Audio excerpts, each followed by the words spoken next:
Welcome, everyone. I'm Laura DeFranco, the CEO of Brave Healer Productions, where we have a mission to wake the world up to what's possible. And here today to help me with that mission is one of the most amazing authors of a new book that we have coming out called Love Warriors, The Conscious Expert's Guide to Healing, Joy, and Manifestation.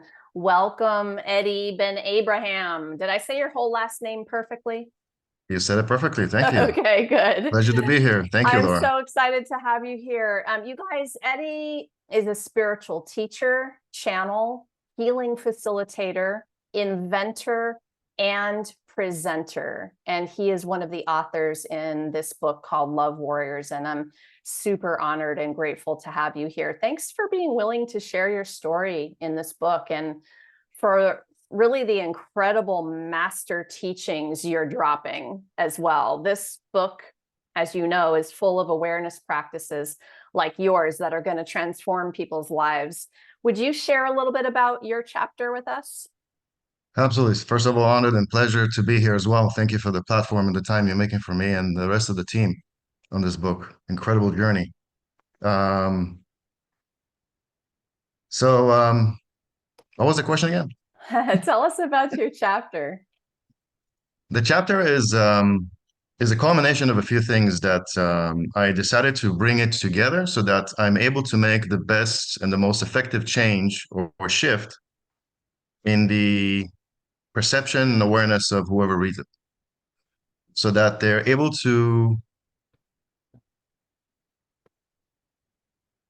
make better decisions in their life, to evolve in a way that's going to be more beneficial for themselves and everybody around them.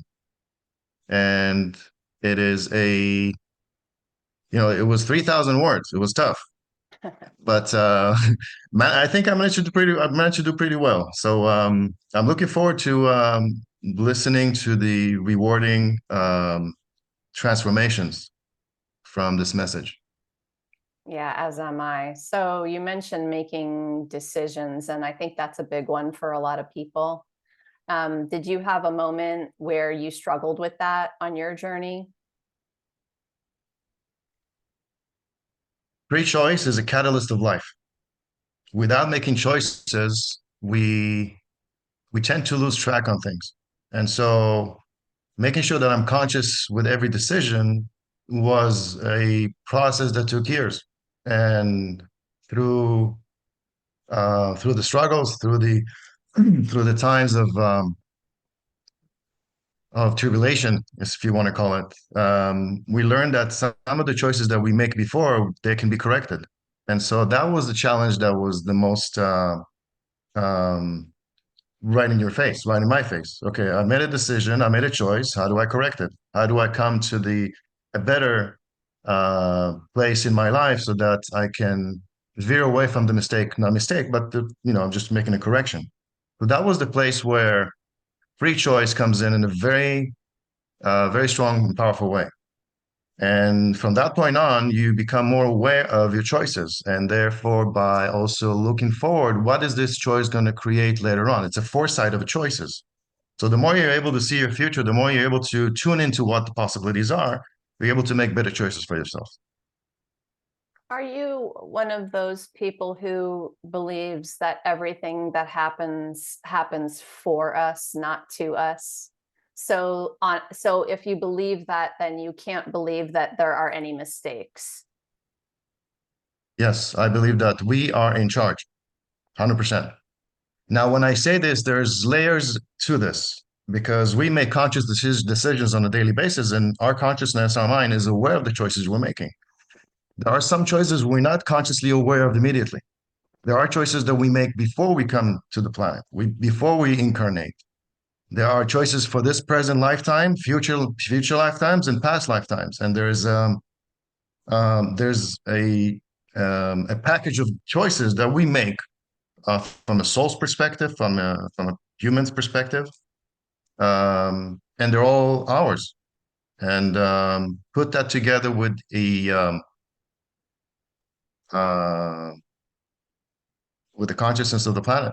Everybody all together creates a choice. And so we're heading in a particular direction because we each individually made a choice, but collectively we are moving in a particular direction because there's more making a particular choice to a specific direction. So in essence, to your answer, yes, we're in charge. Well, I think most people like to be in charge rather than feeling like they're completely out of control of everything, right? It's a not so good feeling. Sure.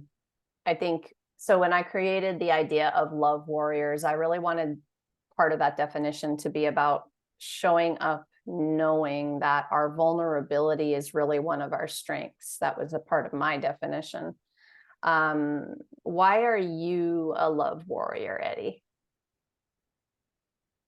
Love. It's all about love. And then whatever word you put after it is going to be fine. So if it's warrior, I'm good with it because again, there's an aspect of warrior that is not necessarily in the negative aspect because for many lifetimes we fought for the right things and some lifetimes we fought for the wrong things, quote unquote. And it's I prefer to be on the good side. So love warrior is a good thing. So you identify with being that kind of warrior? Yeah, I'm here, aren't I? How do With you a book. feel? Yeah, I know you are, and I thank you for that. It takes a warrior, I think, to publish their words. Um, how do you feel about the vulnerability in terms of stepping up as that being one of our strengths? Okay. So vulnerability is strength and it is directly related and linked to our heart. The open we are to in our heart, it's the energetical spectrum of our heart, the vessel of who we are. How much capacity of light can we bring into our body, to our existence? We in essence, we are opening up to more sensitivity, to more a wider spectrum of awareness and possibilities, and therefore we are should look at this as sensitivity. It's not sensitivity; it's actually power. And so, the more open we are with our heart, the more we understand how powerful we are, how magnificent we are, and it creates some beautiful things in our life. There are results because we open our heart even more so. And the closer we come to this state of being, things balance out. For example, health. Good health is a result of your state of being and your consciousness. And so is peace on earth. It's a result, not a goal. As we become one and one with one another, peace will show itself on the planet. And at the same time, so coming back to the sensitive part, you can look at it as a sensitive thing. It's not, it's a powerful thing because when you become sensitive, you're more in tune to everything around you. And with that, you become aware of who you are, how powerful you are, and then you utilize it. I was writing that down as you were talking because I love the way that you put that together. Your sensitivity is really a superpower. Yeah, indeed, it is. If you're Yeah. sensitive enough to detect someone's feelings in a room and understand their mindset, where they are, you're able to assist them. If they're willing, of course, if they're open to it. Yeah. Yeah, I love that. An open heart, you guys. That's the tie-in with vulnerability to practicing what it even means for you to have that open heart and be more sensitive. I love that can be our power. I love that idea so much. I think that is really the piece of warrior that I was talking about is shifting a perspective because a lot of people feel like vulnerability is weakness or whatever else, they think about it. Anything else you want to say about that? I'll share an analogy. Okay. So imagine a chef in the kitchen. He has all the pieces, the parts, the stove, the pot, the ingredients, everything he's putting into the pot and he's mixing. He's got his big chef pat, and there's a window. People are passing by. They're looking at the chef. They're saying, "Oh my God, he's going to have an incredible meal coming out." And he's working there for an hour, even more so, putting the spices, making everything the best possible way. He's an expert. So he's done. He puts the cover on the pot and he's waiting. He's waiting here for 15, 20 minutes, an hour, 2 hours. Nothing's happening. Why? Because he didn't turn on the fire. The fire is self-love. Mm, If you don't have self-love, your creating your reality is going to be negligible. It's going to be very challenging. So opening your heart, loving yourself in a capacity in a way that is not out of ego, anger, or fear, or lack, or greed, but in a way that's the divine sees you. And it's more powerful than I've ever experienced in any other type of understanding. I love thinking about that as self-love is the fire. That was awesome. We must become Um, the oven. yes. So, all right, I know you have a lot going on in your world. Aside from writing this beautiful chapter, what else is up in your world? What are you doing these days? How are you working with people? What's going on? Now, I have a few ways of providing assistance, and that is private sessions. Um, Private sessions are on the phone via phone, and I use the modality with a coffee cup. I turn a coffee cup from a distance. You don't have to drink the coffee. If anybody's familiar with this modality, you usually go to the reader, you drink the coffee and turn over the cup, and it goes through that process. With me, it's different. You don't have to drink the coffee. I do it from a distance. You can be in Australia, you can be anywhere in the world. I do it for you on the phone. We do this. Now, this also begins a stepping stone within a course that I have put together. It is a 6 months course, and I hold your hand. You're under my wing, my guidance to open your heart in a very big way, to help you and assist you in creating a better life, better choices, um, help you find ways to channel better, better healing for yourself and those around you. There's a healing modality involved. It's called the entourage healing modality. And the 9 weeks of material, 9 modules of this course begins from a very basic elements of who we are and understandings. And then slowly we gradually build this up to a point where you are becoming aware of how powerful and how magnificent you are and being practical in it as well. And then hopefully next year we're going to start doing some presentations. So I'm looking Awesome. forward to that, being on stage and spreading the word. Yes, it sounds amazing and powerful. And of course, you guys, everything is down below in the show notes. So I've hooked you up with Eddie's website so you can find out all about what he has going on. So one of the biggest missions I have with every single book that we publish is to help our readers live an extraordinary life. It sounds like your mission is aligned, right? No matter where you guys are on your journey, these books help you answer the question, what else is possible? So Eddie, what I was hoping for is, can you help the reader? Sometimes we hear all this wonderful stuff and we're still struggling.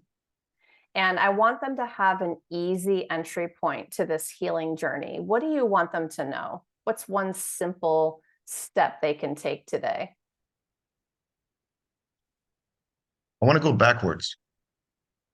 And what I mean by backwards, instead of finding out how to love yourself more, is looking at the things that you may see, identify that would represent something that would say that's not loving for myself.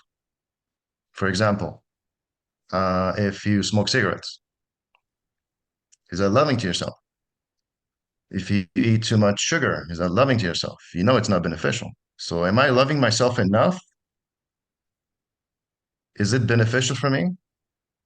And so what is it today that I can do to identify the things that are in the way of me to love myself a little bit more? Very basic, very simple. One step at a time, one day at a time, no rush. Self-love is a journey, it's a lifetime journey. When somebody says, "Oh my God, I love myself," I'm sure you do. There's a lot more ahead of you. So it is a gradual process. Take one day at a time. Enjoy it. Love yourself. Love people around you. Love the planet. Love everything around you. Because when you become love, you love everything around you. It's so simple. And yet it's challenging. I know. But take your time. Be patient with yourself. Be gentle with yourself. It's all good.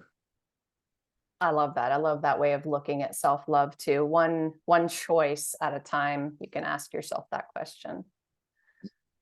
You guys, I know that something you heard today is making you curious, or maybe you have a question or you need some support.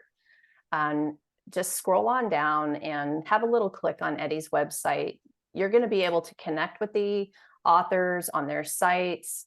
He is very generously there for you to continue this conversation, to help you take those next steps, to answer a question, right? So go check out all of the amazing things he has to offer. Eddie, thank you so much for what you do in the world and for being here today to share it with everyone. Thank you, Laura, for being so amazing. I love you. Thank you, everybody. Have a wonderful day.